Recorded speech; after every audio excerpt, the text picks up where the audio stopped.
terkasih, salam sehat. Semoga kita selalu bahagia.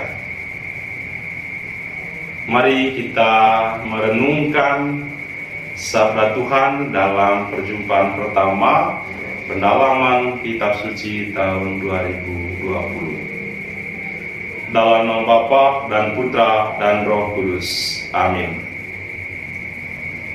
Tuhan sertamu dan sertamu juga.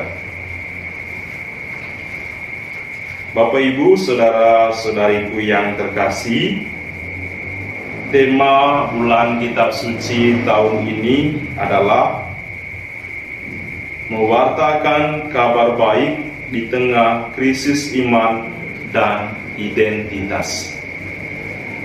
Mewartakan kabar baik di tengah krisis iman dan identitas. Apa itu krisis iman dan identitas?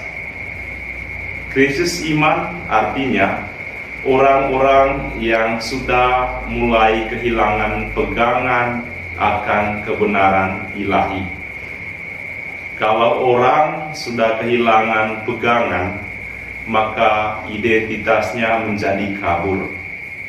Oleh karena itu, pada bulan kitab suci ini, kita diajak untuk mengatasi krisis iman dan kemudian menemukan kembali identitas kita sebagai pengikut Tuhan Yesus.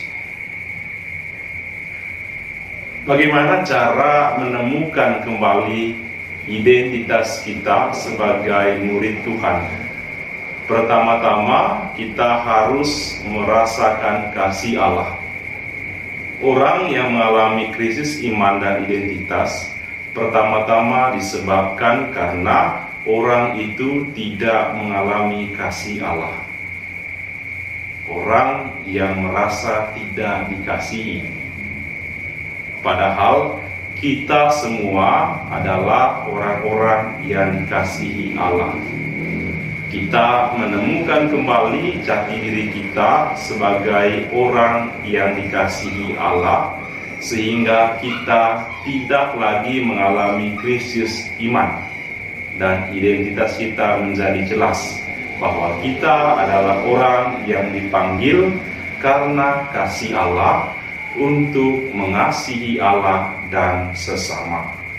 Mari kita hening sejenak untuk mempersiapkan hati kita dengan baik. Tuhan, kasihanilah kami. Tuhan, kasihanilah kami. Kristus, kasihanilah kami. Kristus, kasihanilah kami. Tuhan, kasihanilah kami. Tuhan, kasihanilah kami. Semoga Allah yang Maha Kuasa mengasihani kita, mengampuni dosa kita, dan mengantar kita ke hidup yang kekal. Amin. Marilah berdoa.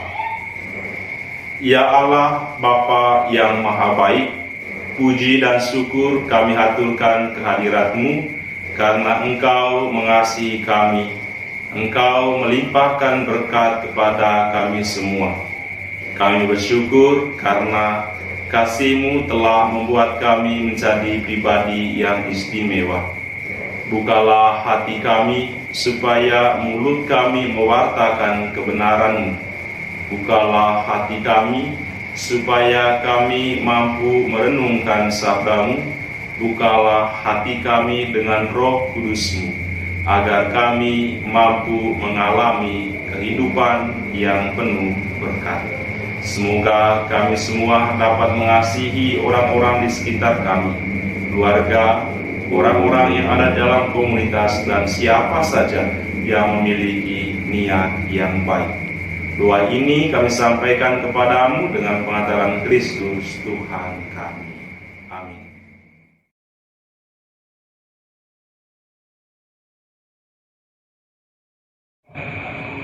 Bacaan diambil dari surat Yohanes yang pertama, bab 4 ayat 7 sampai 21. Saudaraku yang kekasih, marilah kita saling mengasihi, sebab kasih itu berasal dari Allah. Dan setiap orang yang mengasihi lahir dari Allah dan mengenal Allah. Barang siapa tidak mengasihi, ia tidak mengenal Allah, sebab Allah adalah kasih. Dalam hal inilah kasih Allah dinyatakan di tengah-tengah kita, yaitu bahwa Allah telah mengutus anaknya yang tunggal ke dalam dunia, supaya kita hidup olehnya. Inilah kasih itu, bukan kita yang telah mengasihi Allah, tetapi Allah yang telah mengasihi kita dan yang telah mengutus anaknya sebagai pendamaian bagi dosa-dosa kita. Saudaraku yang kekasih, jikalau Allah sedemikian mengasihi kita, maka haruslah kita juga saling mengasihi. Tidak ada seorang pun yang pernah melihat Allah. Jika kita saling mengasihi, Allah tetap di dalam kita, dan kasih-Nya sempurna di dalam kita. Demikianlah kita ketahui bahwa kita tetap berada di dalam Allah dan Dia di dalam kita. Ia telah mengaruniakan kita mendapat bagian dalam Roh-Nya. Dan kami telah melihat dan bersaksi bahwa Bapa telah mengutus anaknya menjadi juru selamat dunia. Barang siapa mengaku bahwa Yesus adalah anak Allah, Allah tetap berada di dalam dia, dan dia di dalam Allah. Kita telah mengenal dan telah percaya akan kasih Allah kepada kita. Allah adalah kasih, dan barang siapa tetap berada di dalam kasih, ia tetap berada di dalam Allah, dan Allah di dalam dunia.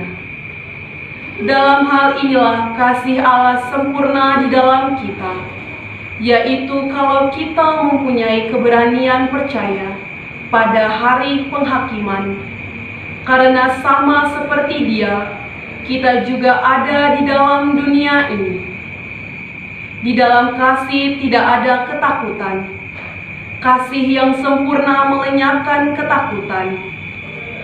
Sebab ketakutan mengandung hukuman, dan barang siapa takut, ia tidak sempurna di dalam kasih. Kita mengasihi karena Allah lebih dahulu mengasihi kita. Jikalau seorang berkata, "Aku mengasihi Allah," dan ia membenci saudaranya, maka ia adalah pendusta. Karena barang siapa tidak mengasihi saudaranya yang dilihatnya, tidak mungkin mengasihi Allah yang tidak dilihatnya. Dan perintah ini kita terima dari Dia. Barang siapa mengasihi Allah, ia harus juga mengasihi saudaranya. Demikianlah sabda Tuhan. Syukur kepada Allah.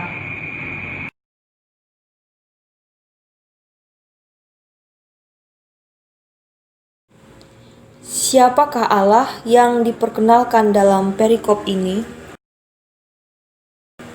Perikop ini menyatakan bahwa Allah adalah kasih. Pernyataan ini bukanlah definisi tentang Allah, melainkan deskripsi tentang Allah. Allah tidak hanya mengasihi atau memiliki kasih, tetapi Ia sendiri adalah kasih. Yohanes tidak sekedar menyatakan bahwa Allah mengasihi, karena mengasihi bukanlah salah satu perbuatan dari perbuatan-perbuatan yang dilakukan Allah. Segala aktivitas Allah adalah laku kasih, dan Ia menyatakan diri dalam kasih kepada manusia. Bagaimana Allah mengasihi manusia? Allah menghendaki manusia berbahagia bersama Dia di surga selamanya. Di sana, manusia akan hidup dalam persekutuan kasih yang sempurna dengan Allah. Tetapi, dosa menghalangi manusia untuk bersatu dengan Allah. Dosa membuat kita tidak layak untuk bersatu dengan Allah yang kudus di dalam kehidupan surgawi. Terdorong oleh kasih-Nya kepada manusia, Allah mengutus putranya untuk menyelamatkan manusia dari kekuasaan dosa. Di kayu salib, Yesus Kristus, Anak Allah, mempersembahkan dirinya untuk menghapus dosa kita manusia. Setelah dosa dihapus oleh kurban Kristus, manusia dipandang layak untuk tinggal dalam kebahagiaan abadi di surga. Mengapa kita harus mengasihi sesama? Dasar dari ajakan untuk saling mengasihi ini adalah identitas Allah yang diimaninya. Allah adalah kasih. Kasih sejati lahir dari iman akan Kristus yang diutus oleh Allah Bapa untuk menyelamatkan manusia. Iman itulah yang mendorong orang untuk mengasihi orang lain. Kita mengasihi karena Allah lebih dahulu mengasihi kita. Hanya mereka yang telah mengalami kasih Allah secara nyata dapat membagikan kasih itu kepada sesamanya. Mengapa di dalam kasih tidak ada ketakutan? Kasih Allah akan menjadi sempurna di dalam diri kita kalau kita mempunyai keberanian untuk percaya pada hari penghakiman. Kalau memang kita sudah merasa dikasihi oleh Allah dan telah mengasihi sesama dalam kehidupan kita, kita tidak takut untuk menghadap pengadilan Allah. Kita siap untuk dinilai oleh Allah karena semua yang dilakukannya di dunia dilakukan karena Ia mengasihi Allah. Pertemuan dengan Allah dalam penghakiman itu tidak membuatnya takut, karena pada saat itulah Allah akan menyatakan bahwa Dia adalah orang yang benar di hadapannya. Orang takut menghadapi pengadilan Allah bila ia tidak mengasihi Allah yang berkuasa untuk menjatuhkan hukuman kepadanya.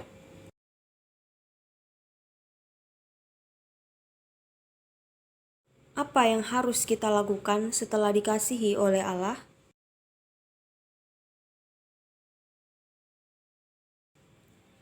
Allah tidak menunggu kita mengasihi dirinya, dan baru kemudian Ia mau mengasihi kita. Kasih Allah kepada kita sama sekali bukan balasan atau imbalan atas kasih kita kepadanya, tetapi kasih kita merupakan tanggapan atas kasih Allah yang tak terbatas dan abadi. Tanggapan ini hanya mungkin diberikan bila kita mengerti bahwa Allah telah mengasihi kita dengan kasih yang sedemikian besar. Kita mengasihi sesama karena Allah sudah lebih dahulu mengasihi kita. Jika orang mengatakan bahwa ia mengasihi Allah tetapi membenci saudaranya, ia berdusta karena tidak mungkin mencintai Allah yang tidak kelihatan tanpa mencintai sesama yang kelihatan. Siapa yang mengasihi Allah, ia harus juga mengasihi saudaranya. Mari kita hening sejenak untuk menyampaikan permohonan-permohonan dalam hati kita masing-masing.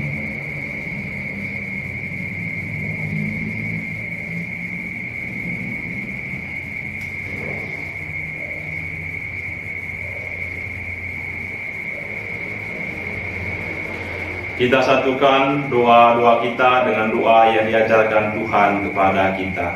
Bapa kami yang ada di surga, dimuliakanlah namamu, datanglah kerajaan-Mu, jadilah kehendak-Mu di atas bumi seperti di dalam surga. Berilah kami rezeki pada hari ini, dan ampunilah kesalahan kami, seperti kami pun mengampuni yang bersalah kepada kami, dan janganlah masukkan kami ke dalam pencobaan, tetapi bebaskanlah kami dari yang jahat. Marilah berdoa. Allah Bapa yang Maha Pengasih, kami bersyukur atas sabda-Mu yang telah Engkau berikan kepada kami. Kami bersyukur atas bisikan ilahi-Mu yang menguatkan kami untuk melangkah dalam kehidupan kami, yang menguatkan kami untuk terus berharap akan besarnya penyelenggaraan-Mu. Semoga kami menjadi pribadi yang sungguh beriman dan semakin menanamkan dalam diri kami tentang identitas kami sebagai murid-murid-Mu. Ya Allah, Bapa yang Maha Kasih, sembuhkanlah kami dari segala macam penyakit. Lindungilah kami dari segala mara bahaya, dan semoga kami senantiasa ada dalam sukacita-Mu. Engkaulah Allah kami, kini dan sepanjang segala masa. Amin. Mari kita menerima berkat Tuhan. Tuhan sertamu dan sertamu juga. Anda sekalian, keluarga dan komunitas, usaha-usaha dan niat-niat baik Anda dalam merenungkan sabda Tuhan, dilindungi dan dibimbing oleh berkat Allah yang Maha Kuasa, Bapa dan Putra dan Roh Kudus. Amin. Sekian dulu pertemuan kita untuk pertama. Kita akan jumpa lagi dalam pertemuan pendalaman minggu yang kedua. Sampai ketemu, berbahagia dalam kasih Tuhan. Amin.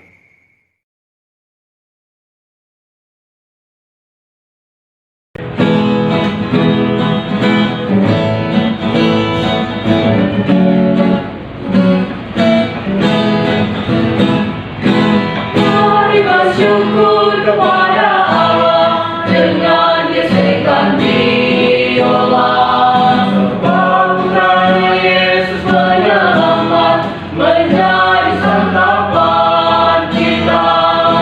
Berikanlah lagu bagi Tuhan, pujilah nama Tuhan dengan pukulan tiap, muliakan nama Tuhan, pujilah karyanya. Mari bersyukur kepada Allah dengan gesekan biola, sebab putranya Yesus penyelamat menjadi santapan kita. Kami bernafas puji Tuhan, pujilah nama Tuhan dengan tiupan serik, muliakan nama Tuhan, pujilah karyanya.